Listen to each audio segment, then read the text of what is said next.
What's up, everyone? In today's episode, I'm going to give you my watch list for Monday morning and the game plan for the week ahead. We are now at the halfway point for the month of August. I can't believe it, but summer, well, if you think of summer as June, July, and August, it's wrapping up. We've only got 2 weeks left, so let's make the most of it. I'm excited for Monday morning. Friday, things started to pick back up a little bit more. In fact, Wednesday, Thursday, Friday were all pretty decent green days for me. And so we've got a little bit of momentum coming back into the market. So I'm hoping I can get this week off to a strong start. Now, those of you guys who tune in to my recaps every single day, you will notice, surely, that I am not in my typical office. In fact, I am in the back of a Sprinter van where I've got 24-inch monitors mounted right up here on the ceiling. I'm kind of on the bench. And this is my mobile command center. So when I drive around, I kind of go on these road trips, and of course, I don't want to disrupt my trading whatsoever, so I have this van with the bunks in the back so I can still do my regular routine, trading in the morning, doing my recap, and then in the afternoon, I can drive around and see this beautiful countryside. So, and by the way, so on the roof, I have mounted a Starlink satellite dish. So we'll just do a little refresh here and see where I'm at. Starlink I've used now for... Let's see, this will be the 4th year of using Starlink. And one thing that I'll tell you is that it's been getting progressively better with each year that passes, which is good. It's not perfect. Obviously, being hardwired to a fiber internet connection with an Ethernet cable is going to be better. But this is not bad. And generally speaking, over the last, this is, like I said, the 4th year. So the previous 3 years of traveling and trading using the Starlink, my experience was that when it works, it's terrific, but sometimes I can't get connected at all. And so when I can't get connected at all, I have my reliable 5G hotspot as a backup. The latency is a little higher than with Starlink, which you wouldn't really think since Starlink is satellite, but nonetheless, that has been my experience. So I've got 2 internet connections already, the Starlink and then my 5G hotspot. And so between the two, I haven't, fortunately, knock on wood, missed a day of trading as a result of internet issues. So this coming week, I'll be actually in my office, but this recap here is sort of a dry run of just my setup here. I just want to make sure everything is working well and smoothly. And then if I have to make any tweaks, I have time this week to do that before I go out on the road at the end of the week. Okay, so now if we look at my metrics for the month of August, I set a lofty goal of $1 million of profit. I am currently at $80,000 on the month, meaning I'm only 8% of the way towards the $1 million goal, which certainly is disappointing. And I guess the goal in a way was $3 million this summer. Now, this summer right now, I'm at $2.5 million. So, it would be nice to get that $3 million for the summer, $1 million a month. I was a bit ahead in June and July. I'm a bit behind here in August. But, if I can make another $400,000 in the next 2 weeks, I'll hit that $3 million goal for the summer. So it's still within reach. One thing that I would observe in my metrics from just this, if we just look at June and July for a second, and then we'll get into the recap or the game plan in just a second. But June and July, my accuracy in those 2 months was about 67%. Average winners 5,600. Average losers 2,800. But if we look at month to date here for August, as you know, the first week was pretty bad and last week got better. But my accuracy is 69%. So the accuracy is fine. But look at this. The average winners are only $29.99, so $3,000. But the average losers, are $29.99. So the problem is the losers got a little bit bigger and the winners got a lot smaller. And, that's the reality of the market that we've been in this past, 2 weeks. It kind of, I suppose, was really the end of July that things slowed down, and then these first 2 weeks of August. So my hope is that because things have been picking up just in the last few trading days, and I'll knock this out so we can actually look at the last 60 days, things have started to pick back up, as you could see, just sort of a little bit right there, certainly on Friday. So my hope is that we continue to see some decent momentum and we can get this week off to a good start on Monday morning. All right, so do we have anything to watch or that should be on our watch list for continuation that was strong Friday going into Monday? So there's two ways that I check for this. The first way is I just look at the top gainers scanner from Friday and I ask myself if either of or any of these top gainers would be worth watching for continuation. PMNT, 300 million shares of volume. You look at that chart, and that's going to be a no. IOBT, $2.15. Well, it did rally up. 28 million share floats a little higher, and only 35 million shares of volume. Wasn't very popular. Probably won't be more popular on Monday if I had to guess. PGEN, a lot of volume, up 58%, but ended up pulling back a little bit. MTNB, this one got 22 million shares of volume, kind of came in more later in the day.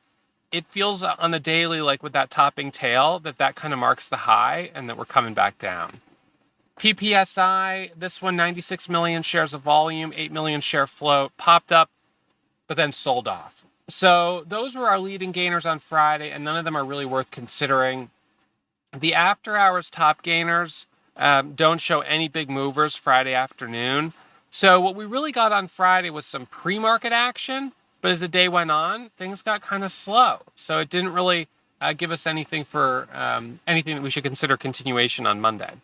So then the next scan that I check is my continuation. It's actually called a continuation scan, but this is looking not just at yesterday, but stocks that have been strong over the last couple weeks. BTAI is one of them. This is one that did move up a bit. Oops, I got to reopen that. Hang on, I'll do that in just a second. So BTAI is one of the ones that was strong on Friday. However, one of my challenges with it, and I do think this is probably going to be an issue, is that because it had made previously a big move, it feels like what we're getting now is kind of the backside to that move. So what I mean by that, if I show you BTAI here, let me get this synced back up. So we had this big move on the daily right here. And now, we're sort of on the backside coming back down and the volume is much lighter.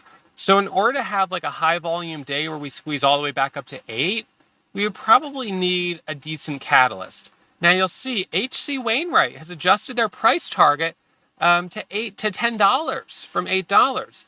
But what you may know is that HC Wainwright is a company that does a lot of underwriting of secondary offerings on these types of stocks. And it wouldn't shock me, and we can go check the filings here. Let's see, BTAI. So we're going to look at S3 shelf registration, HC. So I'm just checking to see if Wainwright is on here, but it doesn't seem that they are. Okay. So what concerns me is when you see a company that typically is involved with doing secondary offerings, putting out a headline that a company is, like a good buy. Because anytime I see that, I'm thinking, I don't know, it seems a little suspect. So underwriter. So it doesn't have anything here. Oops. Underwriter. So I check the prospectus. I usually will check. The S8 wouldn't have it. Other events isn't going to have it. So this was from back in April and February. So who was the underwriter here?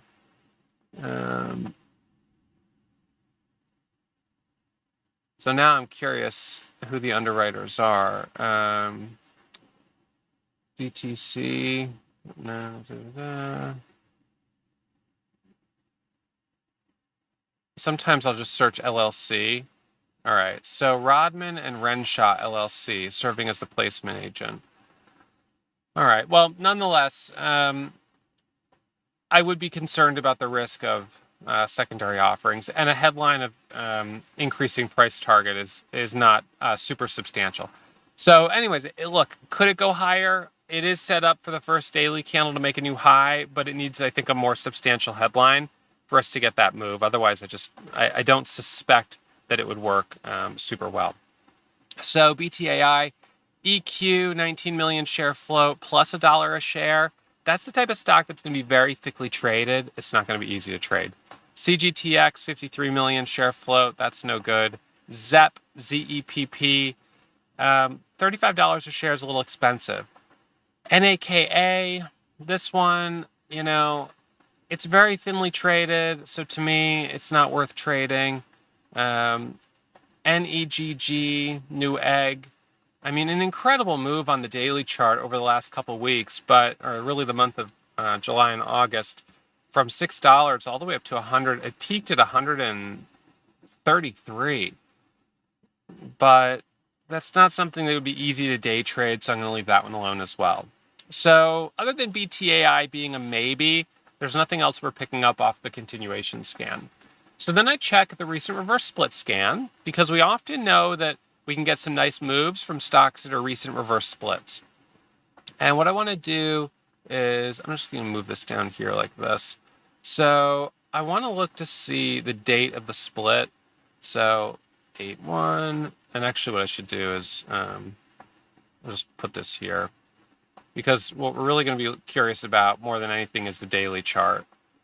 So I'll just put this right here. All right, so daily chart. So HCTI, this split was on August 1st. You can see a little bit of volume's been coming into it, but not a lot. ACXP, very similar chart, selling off, but a little volume coming in, needs a catalyst. CLDI, also really need, these need headlines. We're not going to probably get a big move if they don't come out with some news. MKZR, or MKZR is right. Needs news.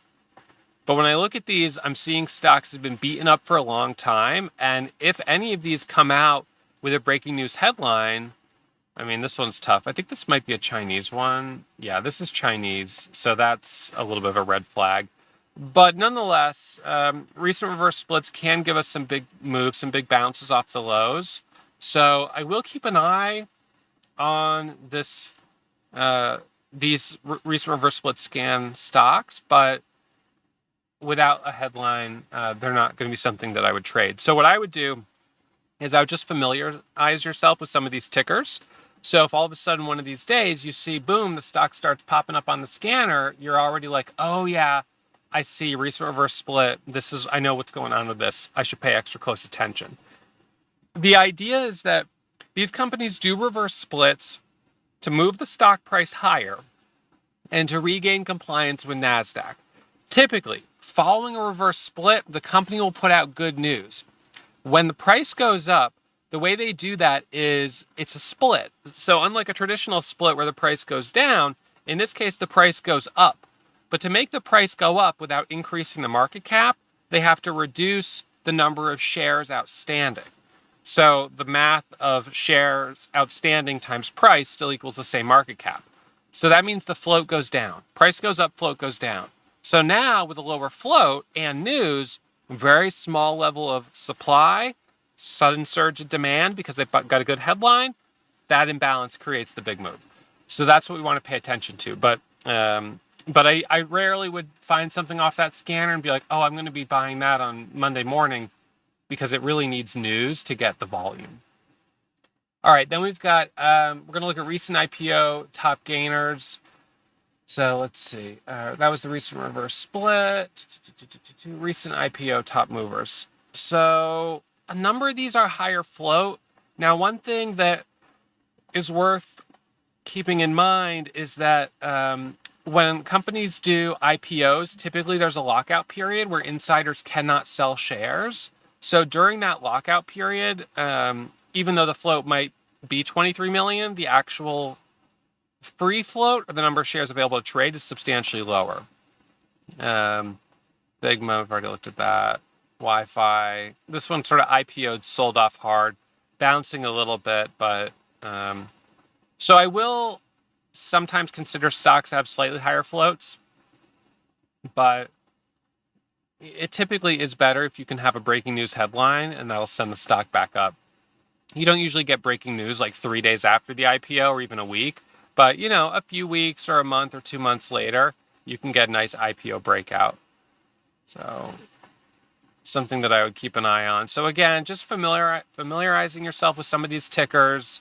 So if you see one of them popping up on the scanners, you already know what you're looking at, what you're working with. Okay, so that I'm not picking up anything that I'm really excited about off of this scan right now. So I'm going to close that one down.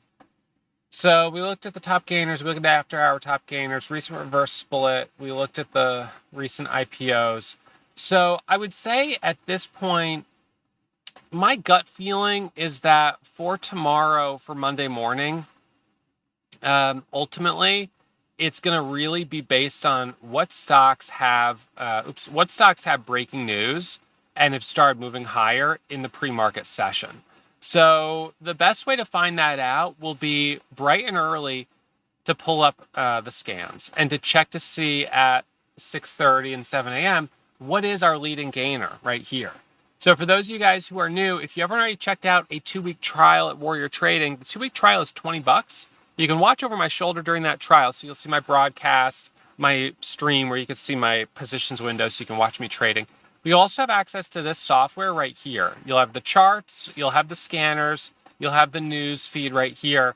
And so this is kind of your best way to immerse yourself in a community of people who are searching the market every single day for volatility, looking for momentum and actively trading it. So my game plan really at this point tomorrow, since there isn't anything that looks fantastic for a continuation play other than BTAI is a maybe, is going to be to watch to see which stocks are in the top position here. I'll be checking the price, I'll be checking the volume, I'll be checking the float, and I'll be searching for the catalyst to try to understand why they're moving higher. And hopefully from, one of those stocks,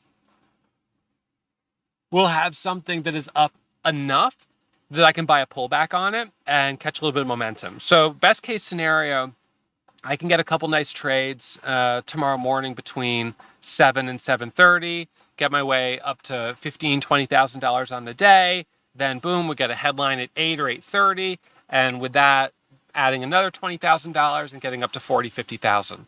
So for me to get the $3 million for the summer, I need to be able to pull in $250,000 this week coming ahead and the following week after that. So about $500,000 in the next 2 weeks.